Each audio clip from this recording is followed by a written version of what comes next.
एक गांव में बाबा जी रहते थे, जो हर सुबह सबसे पहले अपने सहन के कोने में लगे नल से पानी निकालते थे। लेकिन ये पानी अपने लिए नहीं, बल्कि उन छोटी नन्ही चिड़ियों के लिए होता था जो रोज सुबह उनके घर की दीवारों पर चहचहाती थीं।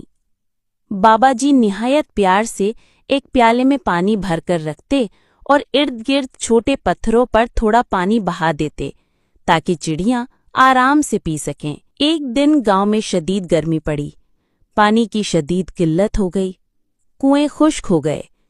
लोग परेशान हो गए कि अब क्या होगा। लेकिन हैरत की बात ये हुई कि बाबा जी के नल से थोड़ा थोड़ा पानी आता रहा। गांव वालों ने पूछा, बाबा जी, आपके नल से तो पानी क्यों आ रहा है?